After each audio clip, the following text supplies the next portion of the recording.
Olá, nono ano. Bom dia para vocês. Bom, vamos para a nossa aula de hoje.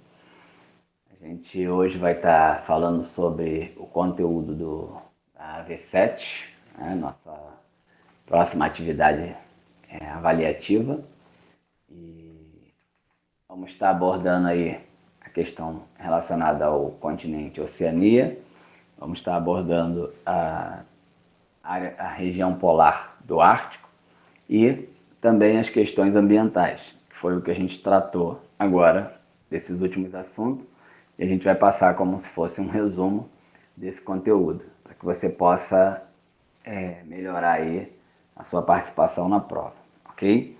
Então pega o seu livro, acompanha comigo para que você possa ir lendo e marcando o que você precisar marcar.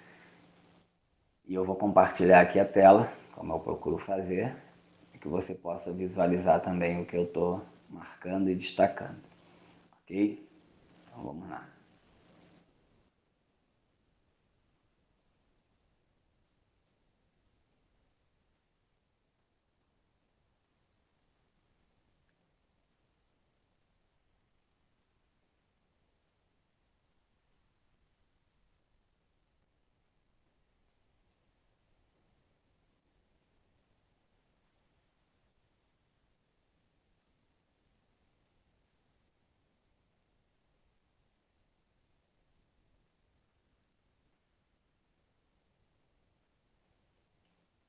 Vamos lá, gente, olha só. Vamos começar lendo esse trecho e visualizando o mapa para a gente se localizar e começar com as primeiras referências.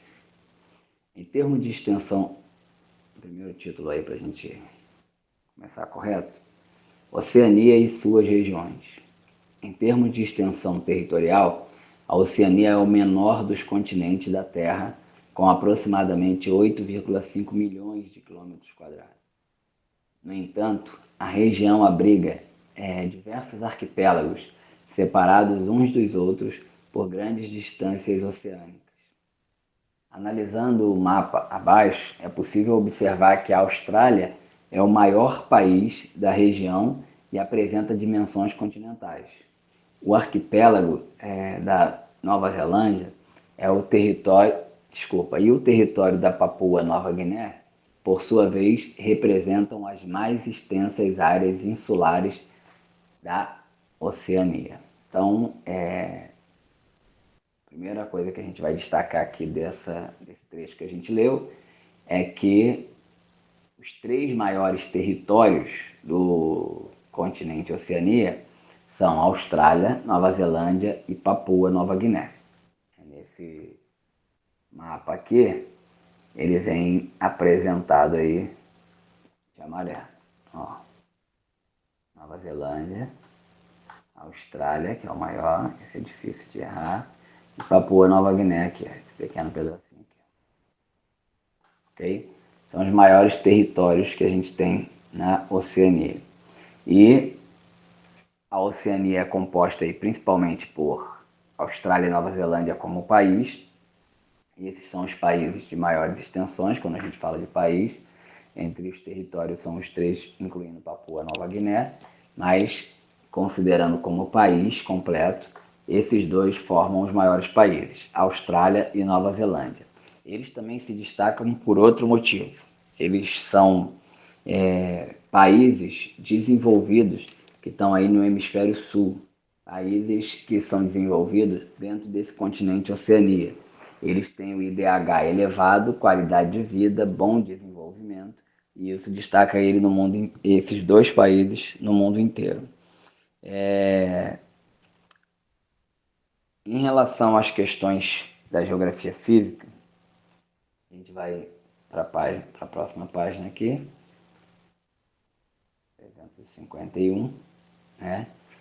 Deixa eu só falar aqui dos arquipélagos. Como eu falei, ele é formado por esses dois maiores países, e esses arquipélagos que são Melanésia, Polinésia e Micronésia. Estão aqui destacados. Um aqui e outro aqui. São várias ilhas, né, compondo aí esses três grupos aí que são os arquipélagos principais, ou como está organizada as ilhas, né, que são pequenos territórios no continente Oceania. Aí aqui só para conhecer mais um pouco, deixa eu aumentar a letra para a gente visualizar melhor. Ó, Melanésia inclui os arquipélagos de Fuji, Nova Caledônia, Salomão, Vanuatu, né, localizados no noroeste da Austrália. Micronésia, formado por um conjunto de ilhas localizadas no leste da Melanésia, entre as quais estão as ilhas de Marshall, Nauru e Palau. E tem também a Polinésia, localizada na porção leste da Oceania, formada pelos arquipélagos da Sociedade, Havaí, Kiribati, Ilha Samoa e Tuvalu. Desses três, né, o nome desses arquipélagos tem origem da seguinte maneira: Melanésia, porque predomina nessa região a população negra. Então, de acordo, por causa da cor da pele, a melanina, né, isso deu base ao nome do arquipélago, segundo o que conta alguns livros. Micronésia, porque são ilhas pequenas, e Polinésia, porque são muitas ilhas. Assim que se originou o nome desses arquipélagos. Em relação à parte física, vamos ler essa introdução aqui, depois a gente olha o mapa. Aspectos naturais da Oceania. Com exceção da Austrália, que é banhada a oeste pelo Oceano Índico, né, e isso é bom que marque, que faz parte do nosso estudo, toda a Oceania se encontra na zona do Pacífico, ou seja, toda a Oceania é banhada pelo Oceano Pacífico, que influencia o clima de diversos aspectos do continente. Conheça a seguir as principais características do relevo, dos tipos climáticos e da vegetação verificada na região. A gente vai destacar alguns pontos desses aqui, ok? Como eu falei aqui, a maior parte da Oceania, ou pode-se considerar que a Oceania é banhada pelo Oceano Pacífico, ela tem uma exceção aqui, ó, que é o Oceano Índico, que banha a Austrália. A gente vai ver aqui pelo mapa, ok? Oceano Índico banha a Austrália. Pelo mapa aqui, ó, a gente consegue ver. Isso é um mapa que está mostrando algumas características físicas, como relevo e hidrografia. Aqui tem uma legenda mostrando a altimetria, né? As altitudes principais da região, onde quanto mais escuro aqui, que é uma cor próxima do marrom, avermelhado, e significa maior altitude.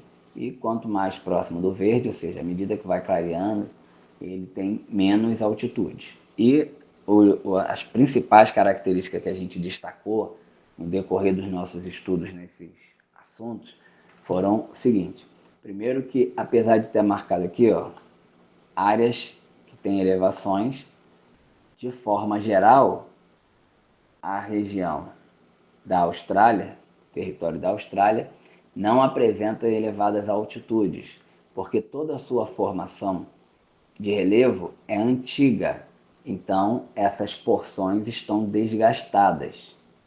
Por que isso acontece? A gente vai ver a diferença com relação à Nova Zelândia. A gente viu isso e mostramos que a Nova Zelândia apresenta altitudes mais elevadas. Por quê? Os relevos eles são alterados principalmente por movimentos de tectonismo, né, que aí envolve a questão do vulcão e a questão do terremoto.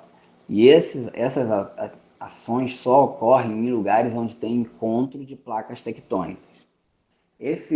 Essa linha pontilhada de vermelho aqui representa o limite de placas tectônicas. De um lado você tem uma placa,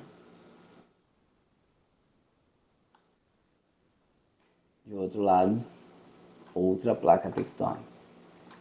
O que acontece? Se os movimentos de vulcão e terremoto ocorrem no encontro das placas, a distância que está da Austrália é grande, então não afeta a Austrália. E no caso da Nova Zelândia, o encontro de placa está justamente no local dela. Isso faz com que tenha muita ação vulcânica nessa região. E aí, obviamente, vai apresentar maiores altitudes porque o relevo continua em formação, continua se formando. Então, essa é a principal diferença. A Austrália apresenta altitudes mais baixas e a Nova Zelândia apresenta altitudes elevadas. Qual o motivo? A Austrália, porque seu relevo tem formação antiga e por isso já está desgastado e apresenta a maior parte deles baixa. E a Nova Zelândia é formação recente, tendo ainda essa ação vulcânica, porque ainda é influenciada pela ação do encontro das placas tectônicas, né? Ela se encontra numa área de encontro de placas, e por isso ainda está em formação, ainda tem, além de ser formação recente, ainda tem essa atividade funcionando aí, influenciando em todo o relevo. Vamos ver quais os próximos destaques aqui, né? A gente... Ok, esses são os principais. A gente vai passar agora para a página 370 e vamos falar um pouquinho sobre a região do Ártico, ok?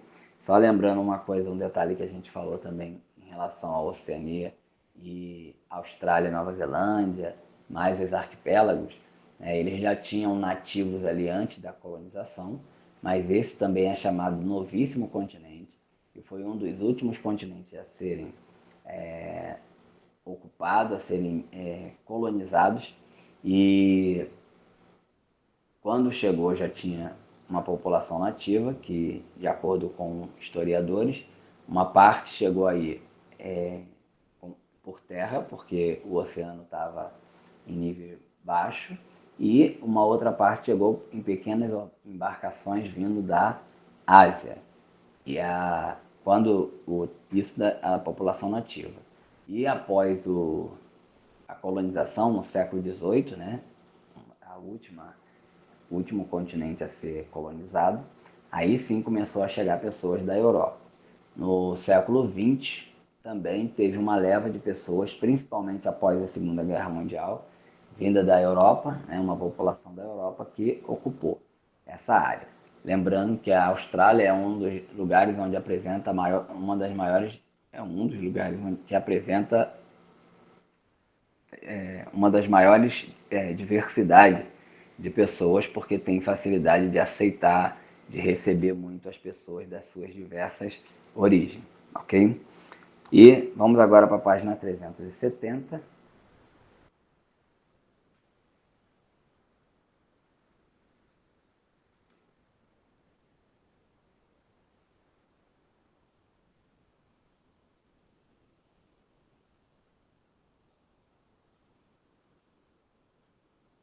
Vamos lá. Foi página 370, região polar do Ártico. Vamos ler um trechinho para a gente se localizar. A região do Ártico é delimitada pelo Círculo Polar Ártico e abrange parte dos territórios da Eurásia e da América do Norte. Assim como todo o Oceano Glacial Ártico, constituído pelos mares de Barents, da Noruega do Norte e Polo Norte. A diferença mais significativa entre a região do Ártico e a região Antártida está no fato de que o Ártico, embora englobe áreas continentais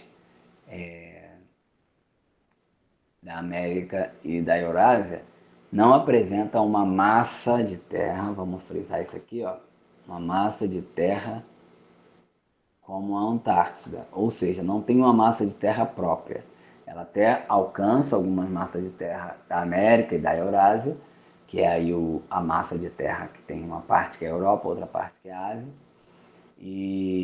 mas não tem uma massa de terra própria. Tem essas massas de terra que pega de outros continentes, que é um continente coberto e rodeado de gelo, né? Então tem uma massa de gelo. No caso do Ártico, não, no caso aqui está falando ainda da Antártida, que tem uma massa de terra e é coberto de gelo. partir daqui que a gente entra na questão do Ártico. No caso do Ártico, a calota de gelo que cobre o Polo Norte da Terra representa um manto de gelo oceânico. Okay? Então, a diferença entre os dois é que a Antártida tem essa massa de terra própria e o Ártico não tem essa massa de terra própria. Ele tem um manto de gelo e aí consegue alcançar as partes, né, de terra que é da América e da Eurásia.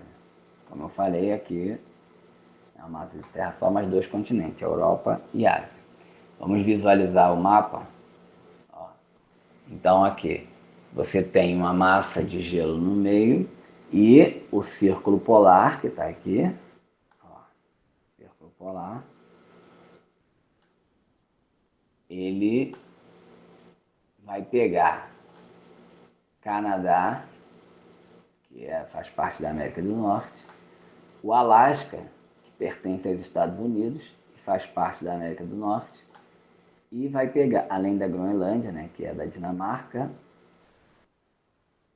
mas é uma outra história, e aqui, ó, deixa eu baixar um pouquinho, tem uma parte da Ásia, que a Rússia está nos dois continentes, e aqui, ó, Suécia, Finlândia, que faz parte da Europa, também é alcançada pelo Círculo Polar. Então, essa região polar, ela tem aí,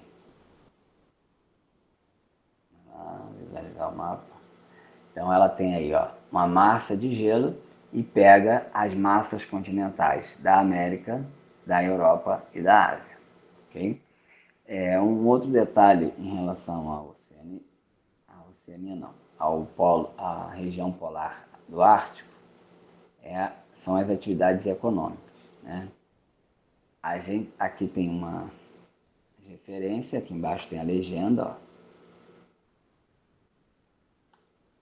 para você identificar. As duas principais coisas que acontecem relacionadas à economia é a exploração desses recursos minerais, né? Petróleo e gás, estão representados aqui, ó, essa figura, ou seja, essas massas vermelhas aqui, onde são explorados petróleo e gás. Okay? E uma outra atividade muito importante, né, em relação ao principal recurso, a gente tem aí o petróleo, né, acompanhado aí do gás natural. E uma outra atividade que é muito importante para a sociedade ou para as pessoas que têm território aí que conseguem explorar é a atividade pesqueira, né, ou seja, a pesca. Vou aumentar aqui para vocês visualizarem, onde tem esses peixinhos aí, né, onde ocorre a pesca. É uma região rica aí também para essa atividade que dá muito retorno. Okay? Então, exploração de petróleo, acompanhada aí do gás natural e a questão também da pesca, que é uma atividade econômica muito importante para as sociedades que vivem nessa região. A outra coisa que a gente vai ver é questões ambientais. Vamos lá para a página 380, ok?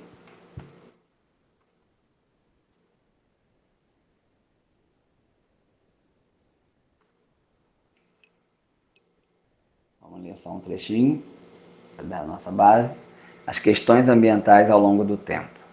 No início da sua existência e na maior parte do tempo, os seres humanos foram caçadores e coletores, ou seja, extraíam do ambiente os alimentos e outros materiais de que necessitavam.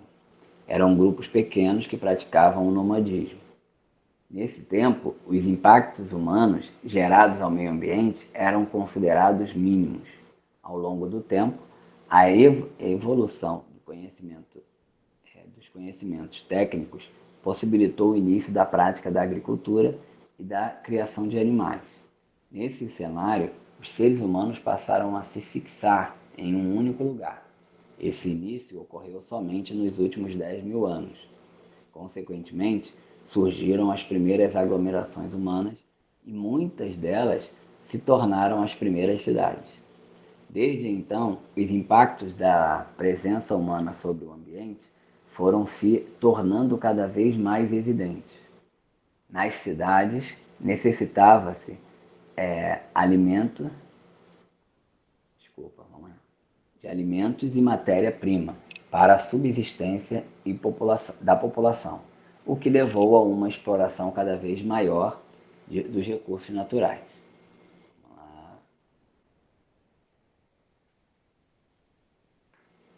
As primeiras sociedades industriais surgiram na Europa no fim do século XVIII. Desde então, os seres humanos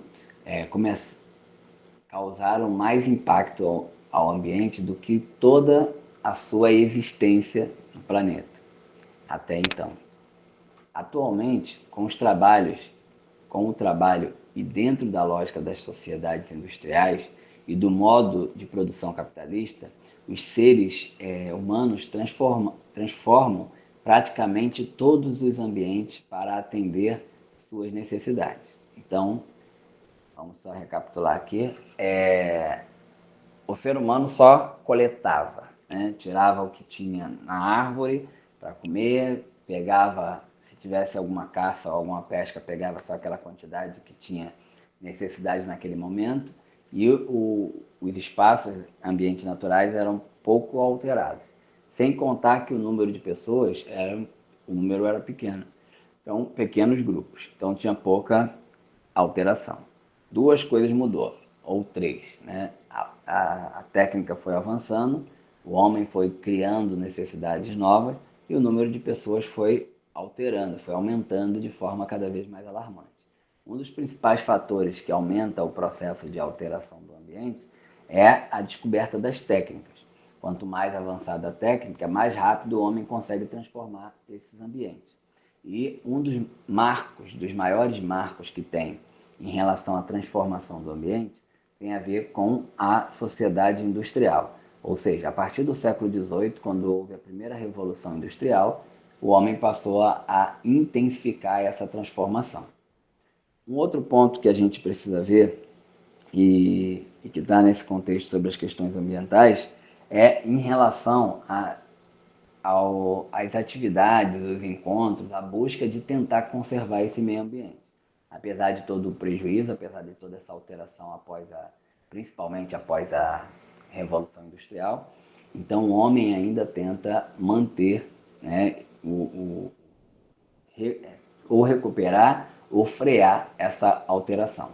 E todas essas reuniões, toda essa busca ganharam maior destaque depois da Segunda Guerra Mundial, que começou a ser notado o quanto estava sendo alterado o ambiente, e na década de 70 conseguiram fazer a primeira reunião mundial sobre o meio ambiente, que foi a chamada de Conferência de Estocolmo, que ocorreu em 1972.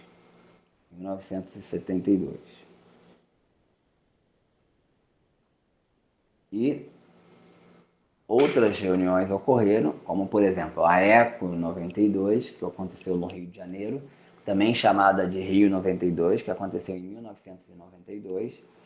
Em seguida teve a Rio +10, que aconteceu em Joanesburgo, na África do Sul, e 10 anos depois, né, a primeira ECO 92 foi em 1992, a Rio +10 em 2002, e em 2012 aconteceu a Rio +20, que foi também no Rio de Janeiro, e essas três reuniões, né, tanto a ECO 92 quanto a Rio +10 e a Rio +20, elas falavam sobre a questão do desenvolvimento sustentável, né, ou a sustentabilidade. O que se trata o desenvolvimento sustentável? Pensar no desenvolvimento econômico e, ao mesmo tempo, conseguir sustentar ou manter, né, de pé os recursos naturais, para que você consiga resolver o problema da geração atual sem comprometer as gerações futuras. Aquilo que as gerações futuras têm de necessidade. É o equilíbrio. Então, e essas três reuniões falaram focando nisso, em desenvolvimento sustentável. A gente tem um outro destaque para uma outra conferência mundial sobre o meio ambiente, que foi em Kyoto, no Japão. Essa ocorreu em 1997 e essa aí já tratava sobre a mudança climática, falando sobre os gases que poluem o ar e altera aí o clima, né? Tem alterado o clima. E a gente sabe que, e já falamos sobre a questão de que o efeito estufa é um processo natural que ocorre na Terra para que consiga se manter a temperatura, né? Para que a temperatura não fique, quando o Sol aquece, ela vem, quando o Sol, por algum motivo, não estiver batendo naquela parte do planeta, a Terra esfriaria demais e a sociedade, todo ser vivo não suportaria. Então, esse efeito estufa é benéfico, né? É algo que é um processo da própria Terra e mantém a temperatura um pouco mais equilibrada. Consegue manter a Terra aquecida por mais tempo para não resfriar bruscamente. Mas existe um agravamento desse aquecimento na Terra, e a gente chama de aquecimento global, que é a intensificação desse processo. E isso normalmente ocorre por causa dessas ações, como a indústria, a questão das máquinas de forma geral, a questão dos carros, a questão do desmatamento, a questão da urbanização que asfalta e faz um ambiente urbano ter uma temperatura mais elevada e mais as outras poluições e por aí vai.